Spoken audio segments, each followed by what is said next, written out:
여러분 안녕하세요. 오늘 우리가 함께 살펴볼 작품은 바로 인류 역사상 가장 욕을 많이 먹은 한 여인의 이야기입니다.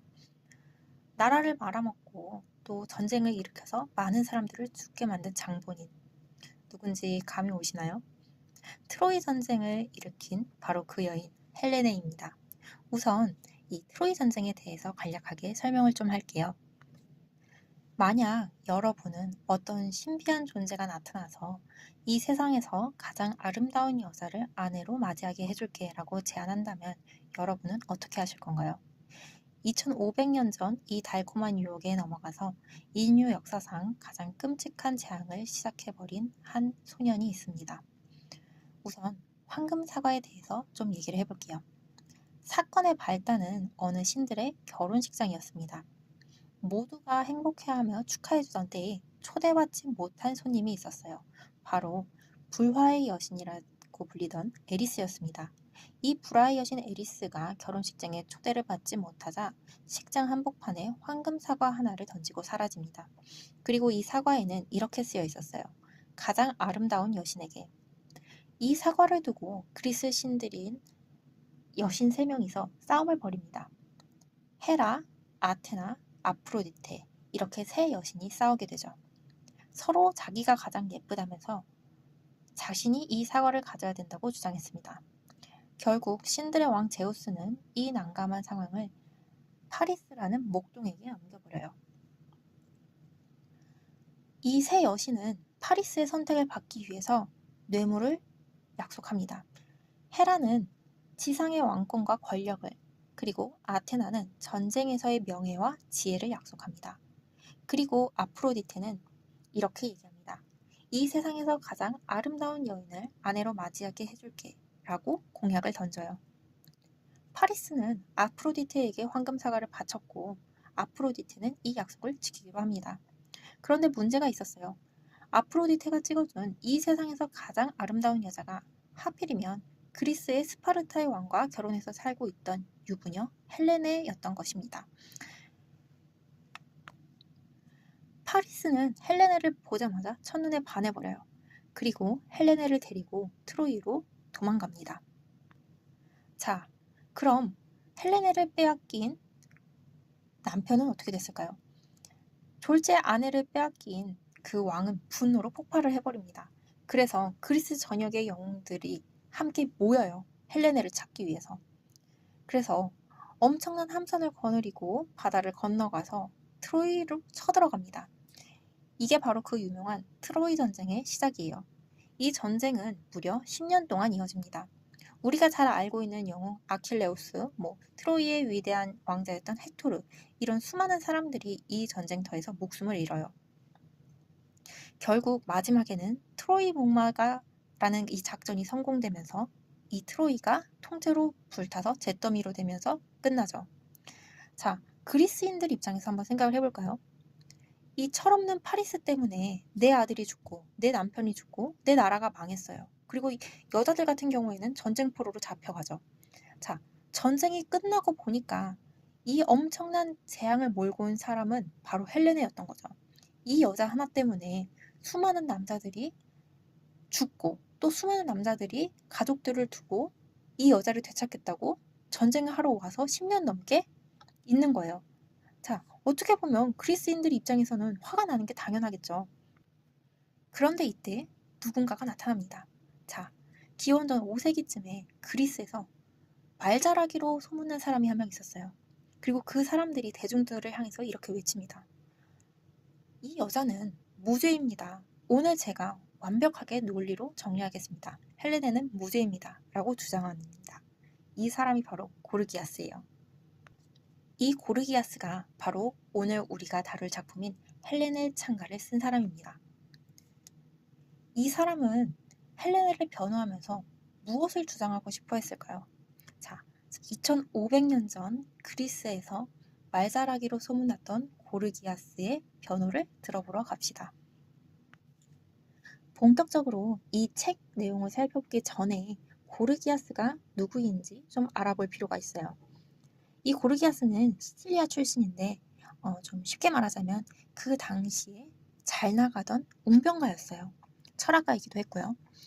기원전 427년에 아테네라는 대도시에서 외교관으로 처음 와가지고 연설을 했는데 말을 너무 청산유수로 잘하다 보니까 사람들이 넋이 나갔습니다. 오늘날에는 소피스트라고 하던 집단의 사람이었는데요.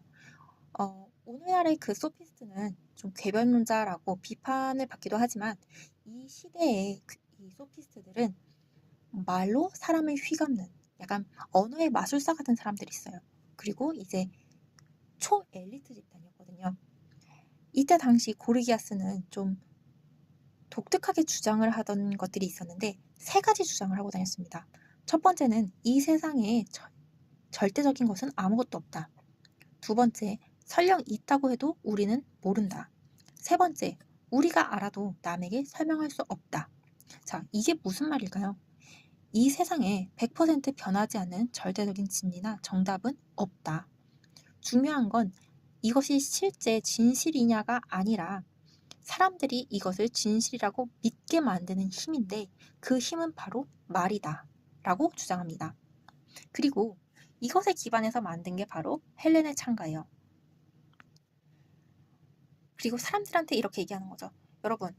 여러분이 진실이라고 믿고 뭔가를 뒤집어버리고 변호하기 어려운 사건을 하나 가지고 와보세요. 제가 한번 뒤집어 보겠습니다. 라고 하면서 이 헬렌의 창가에 대해서 이야기합니다.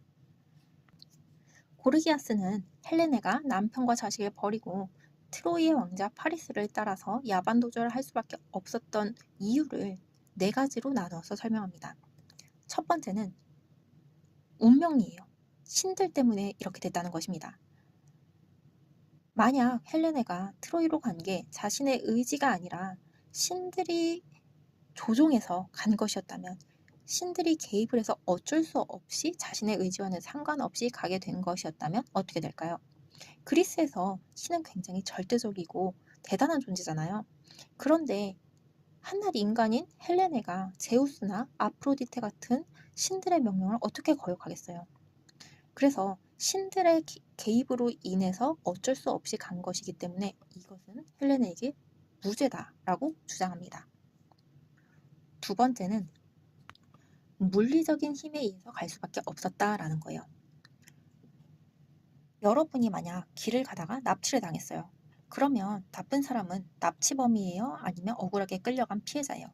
당연히 납치범이죠. 그렇기 때문에 파리스가 헬레네를 납치해 간 것이기 때문에 여기서 헬레네는 완벽히 무죄다라고 주장을 합니다. 세 번째는 말발이에요. 이게 이 세 번째가 바로 이 작품의 하이라이트입니다. 만약에 파리스가 어떤 물리적인 힘도 안 썼고 신들이 개입을 해서 헬레네를 가게 한 것도 아닌데 오직 말로써 헬레네를 설득해가지고 마음을 움직인 거라면 어떻게 될까요? 여기서 고르기아스가 이런 말을 합니다. 말이라는 것은 눈에 보이지도 않을 만큼 아주 작은 것이지만 신과 같은 힘을 가졌기 때문에 잔인한 지배자다라고 이야기를 해요. 그러면서 이 말의 힘을 약물에 비유합니다. 우리가 약을 먹으면 잠이 오고 독약을 먹으면 몸이 마비가 되듯 파리스의 화려한 말발로 헬레네의 마음을 사로잡아서 결국 제 발로 따라가게 했다라는 거예요. 이게 바로 정신적 납치라는 겁니다. 그래서 이런 말에 설득돼서 간 헬레네가 무슨 죄가 있겠느냐.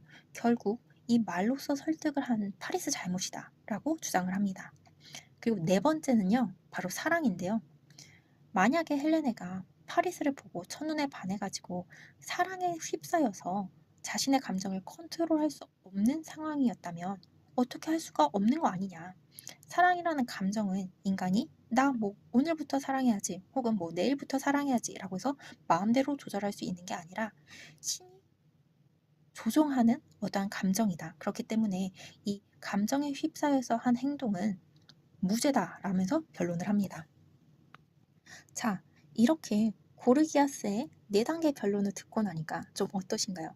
여러분은 처음에 어떻게 생각을 하셨고 또 지금 이 고르기아스의 4단계에 의한 변론을 듣고 나서는 또 어떻게 생각이 바뀌셨는지 좀 궁금한데요.